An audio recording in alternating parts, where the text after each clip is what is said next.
नमस्कार साथियों, आप सभी का स्वागत है एजुकेशन लाइन में। साथियों, आज की इस वीडियो में हम आपको बताने वाले हैं कक्षा 5 के लिए हिंदी का जो मॉडल पेपर है, तो इसको आपको अच्छे से देखना है और साथ ही आपको सारी क्वेश्चन अच्छे से पढ़ भी लेना है।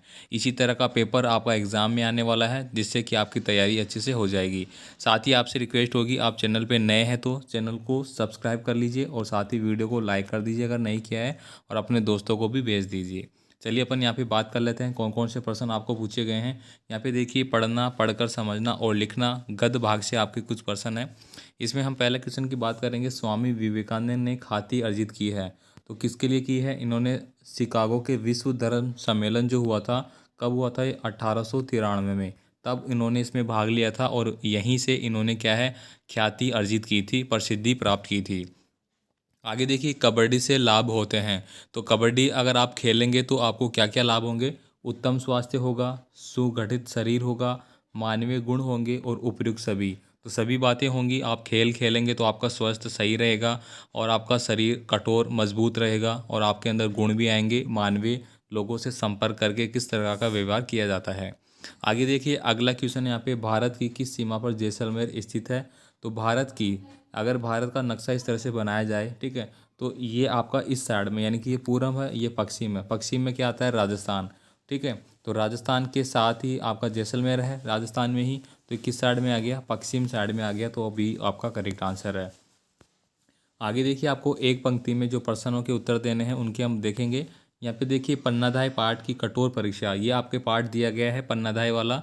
तो इसमें उनकी कठोर परीक्षा क्या थी, इसको आपको याद करना है।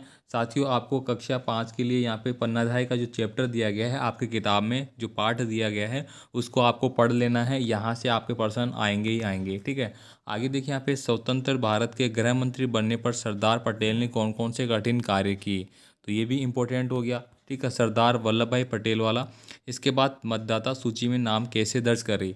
तो साथियों, आप अपने मतदाता सूची में नाम दर्ज कैसे करेंगे? आपके एरिया में, आप कहाँ भी, जहाँ भी रहते हैं, नगर निगम में रहते हैं या फिर आप गांव में रहते हैं, तो वहाँ की जो आपके बीएलओ होते हैं, जो कि आपके वोट दिलाने के लिए कार्य करते हैं, आपकी जो परिचय पत्र जो वोट देने के लिए बनता है, जो बनवाते हैं, उनमें आपका नाम दर्ज करवाना पड़ेगा। ठीक है, इस तरह से आप क्या करेंगे, मतदाता सूची में नाम दर्ज करा लेंगे। आगे देखिए, यहाँ पे अगला क्वेश्चन आपको पूछा गया है, देसी रियासतों को भारत में क्यों मिलाया गया? तो दोस्तों, अलग अलग रियासतें थी। अगर मैं बात करूँ रियासतों के बारे में, तो कितनी रियासतें थी? आपकी 19 रियासतें थी जो कि भारत में शामिल हुई थी एकीकरण के समय, और 3 क्या थे? ठिकाने थे। ठीक है, तो ये 19 देसी रियासतें थी, उनको क्या किया गया था?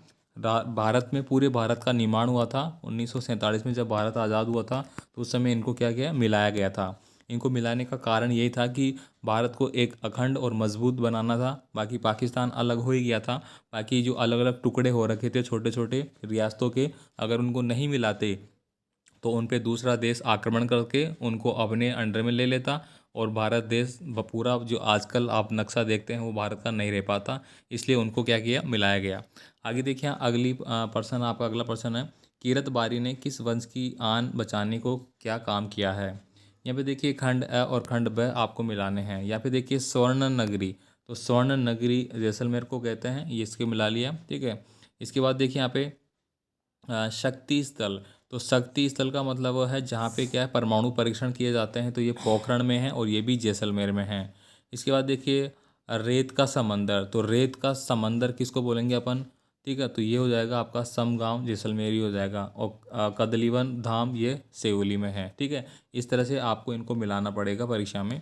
आगे देखिए, यहाँ पे आपको प्रश्न जो पूछा गया है वो हम देख लेते हैं। यहाँ पे क्या पूछा गया है, ये आपको एक गद्यांश दिया गया है। क्या दिया गया है? एक बार माँ की ममता ने सिर उठाया और पन्ना बनवीर के सामने गिड़गिड़ाने लगी, अरे नीच पातन की अबोध करते तू बहादुरी बनाता है। यानी कि आपने पढ़ा है कि जो आपके बनवीर थे पन्नाधाय, ठीक है, और माँ यहाँ पे पन्नाधाय थी, बनवीर थे, और उदय सिंह जो थे आपके कंवर, उन सबका विवरण यहाँ पे किया गया है। उनके जो कौन थे यहाँ पे, बनवीर, जो कि उनको मारना चाहते थे, उनकी बात यहाँ पे बताई गई है। ठीक है, तो आपको इसको देखना है, इसके आंसर आपको देने पड़ेंगे कुछ क्वेश्चनों के। यहाँ पे देखिए, आपको प्रश्न पूछे गए हैं, पन्नाधाय ने क्रूर बनवीर से क्या कहा? तो जो ऊपर अभी अपन ने गद्यांश देखा था उसमें इस सभी के आंसर दिए गए हैं, तो आपको उनको देख के टिक मार्क करना है। बनवीर ने क्रूर ठास को सुनकर पन्ना से क्या किया। क्रोध में फुफारते हुए बनवीर ने क्या किया। चित्तौड़ के खंडरों में आज भी क्या गूंज रही है। तो देखिए पहला क्वेश्चन था पन्नादाय ने क्रूर बनवीर से क्या कहा। तो यहाँ पे देखिए पहला क्वेश्चन में यहाँ पे मिल जाता है लैंड में। पन्नादाय ने क्या बोला था कि अरे नीच, जो पहला क्वेश्चन है उसका आंसर देखो यहाँ पे मिलेगा, अरे नीच पातकी अबोध बालकों की हत्या कर तू बहादुरी बखानता है। तो ये लाइन यानी कि यहाँ से लेके यहाँ तक आपको लिखना है पहला क्वेश्चन का आंसर। इसके बाद देखिए अगला क्वेश्चन है बनवीर के क्रूर अट्टहास को सुनकर पन्ना ने क्या किया। तो यहाँ पे अपन इसको देखेंगे, ये देखिए यहाँ पे लिखा गया है आपको सामने, ये देखिए बनवीर का अट्टहास सुनकर उसका क्षत्रिय जाग उठा और वह कटार लेकर बनवीर पर टूट पड़ी। तो यहाँ से देखेंगे आप, ये देखिए यहाँ से लेके और यहाँ तक आपका दूसरे नंबर का क्वेश्चन का आंसर हो गया। इसके बाद देखिए क्रोध में फुफारते हुए बनवीर ने क्या किया। इसका भी आंसर आपको यहाँ पे मिल जाएगा, कहाँ पे लिखा हुआ है,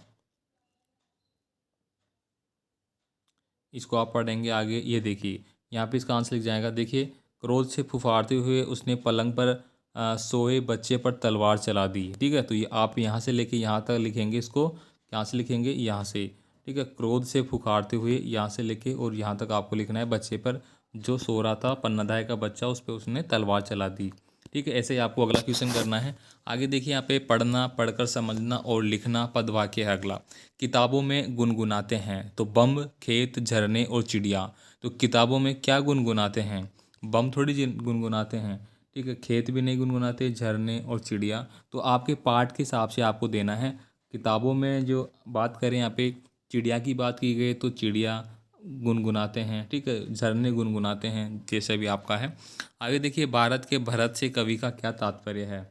इसका आंसर आपको देना है कि भारत का नाम भरत जो एक सम्राट थे, राजा थे, उनके नाम पे ही पड़ा है और इस कवि का क्या तात्पर्य है इनके लिए बताना है।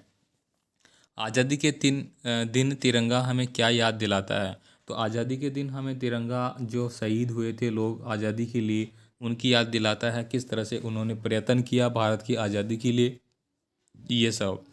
साथियों आप चैनल को सब्सक्राइब ज़रूर करें, वीडियो को लाइक करें, अपने साथियों को भेजें, आपके क्लास में पढ़ने वाले आपके फ्रेंड को भी भेजें, ताकि वो भी पेपर देखे किस तरह का पेपर आएगा परीक्षा में और आपको कैसे करना है।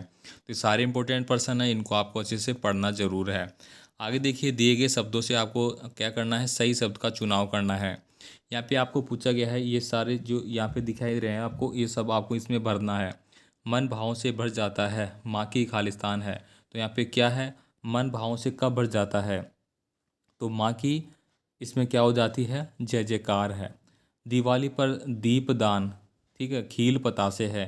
तो दीपावली पर क्या होता है, फुलझड़ियाँ। ठीक है, यहाँ पे क्या लिखेंगे आप, दीपावली पर फुलझड़ियाँ खील पतासे हैं। दीपावली पे फुलझड़ियाँ फोड़ी जाती है ना, जलाई जाती है, जलाई जाती है। तो यहाँ पे भरना है। धरा सभी की, सभी का यही प्रेम संदेश सुनाए। तो धरा सभी की जीवन मंत्र, सभी का यही प्रेम संदेश सुनाए। इसके बाद देखिए श्रम को खालिस्तान बनाए। तो श्रम को क्या बनाए, आपको क्या बनाना है, ऊंच नीच का भेद मिटाए। ठीक है, तो आपको उसको हिसाब से भरना है। कह रहीम पर काज हित खालिस्तान संचित सुजान। तो इसको भी आपको भरना है। मंजूसा यहाँ पे आ जाएगा जीवन मंत्र। जो दिल खोजा आपना, तो यहाँ पे क्या भरना है, मुझसा बुरा न कोई, इसे भर देना है। आगे देखिए यहाँ पे व्याकरण आपको दिया गया है। बेटा का समानार्थी शब्द क्या होगा। समानार्थी शब्द का मतलब क्या होता है, पर्यायवाची। क्या होता है साथियों, पर्यायवाची। तो आपने पढ़ा होगा पर्यायवाची, विलोम शब्द वगैरह। तो बेटा का क्या हो जाएगा, समानार्थी पुत्र हो जाएगा। निम्नलिखित में से मुहावरा का वाक्य में प्रयोग करना है आपको। तो अगला प्रश्न देखिए यहाँ पे, निम्नलिखित मुहावरों का वाक्य में प्रयोग करना है। तीन तेरे होना, दाल में काला होना। निम्नलिखित शब्दों के लिंग परिवर्तन करके आपको लिखना है बेटा। तो बेटा का क्या हो जाएगा, यहाँ पे आप लिखेंगे बेटी। मामा का क्या लिखेंगे आप, मामी। और काला का क्या लिखेंगे आप, काला। काला आपको दिया गया है, काला का आपको लिखना है काले। ठीक है, आगे देखिए यहाँ पे अगला क्वेश्चन आपका है, दिए गए वाक्य में से क्रिया व शब्द, संज्ञा शब्द आपको छांटना है। तो क्रिया क्या हो जाएगा, यहाँ पे चलना क्रिया हो जाएगा, संज्ञा है कछुआ। ठीक है, आगे देखिए दिए गए वाक्य में सर्वनाम और विशेषण पद छांटिए। तो ये है, ये सर्वनाम है और ऊंचा क्या है आपका, विशेषण है इसका। आगे देखिए निम्नलिखित शब्दों में से मूल शब्द और उपसर्ग को अलग करना है आपको। तो यहाँ पे मूल शब्द और उपसर्ग की बात की गई है। उपसर्ग कहाँ लगता है? पहले लगता है किसी भी शब्द के। तो पहला ये शब्द दिया गया है आपको, क्या लिखा गया है? उपकूल लिखा गया है, ठीक है। तो इसमें उप क्या है? आपका उपसर्ग है, और कूल क्या है? आपका मूल शब्द है। आगे देखिए अभिशाप। तो अभिशाप में अभी तो क्या है? आपका मूल शब्द, वो सॉरी उपसर्ग, और शाप है जिसको अपन शराब बोलते हैं, ठीक है, वो क्या है? आपका मूल शब्द है। आगे देखिए यहाँ पे निम्नलिखित शब्दों में से मूल शब्द और प्रत्यय लिखना है, अलग करना है। तो यहाँ पे अनाड़ी दिया गया है, तो अन प्लस क्या हो जाएगा? यहाँ पे आड़ी हो जाएगा। रंगीला में क्या है?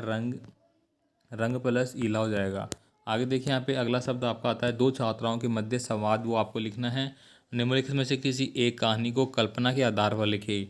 आप कबूतर और बहेलिया की जो कहानी है वो लिख सकते हैं। बिल्ली के गले में घंटी लिख सकते हैं। या फिर आपको नीचे दिया गया है, इनमें से भरना पड़ेगा क्या क्या है। या तो आप गणगौर का मेला, विद्यार्थी के जीवन, होली और सदाचार, किसी पे भी लिख सकते हैं। इसके बाद देखिए अपने विद्यालय की साफ सफाई की उचित व्यवस्था कराने हेतु प्रधान अध्यापक जी को प्रार्थना पत्र लिखना है। इसके बाद देखिए यहाँ पे 23 नंबर का क्वेश्चन है साथियों, मैं बात करूँगा। यहाँ पे आपसे पूछा गया है कि आपने आसपास स्वच्छता बनाए रखने के लिए आप क्या करेंगे? सड़क चिन्हों से आप क्या समझते हैं? तो ये इंपॉर्टेंट क्वेश्चन है सारे। तो साथियों मैंने आपको यहाँ पे क्लास 5 के लिए, कक्षा 5 के लिए हिंदी का जो पेपर है, मॉडल पेपर, किस तरह का पेपर आएगा, किस तरह आपको आंसर देने हैं, ये मैंने पूरा बता दिया है। तो आपको अच्छे से समझ में आ चुका होगा, ठीक है। तो नए पेपर में एक और बात करेंगे अगले पेपर के साथ। और कमेंट करें आप कौन सा पेपर, आपको नया पेपर चाहिए, ठीक है। मिलते हैं फिर नए पेपर के साथ। धन्यवाद।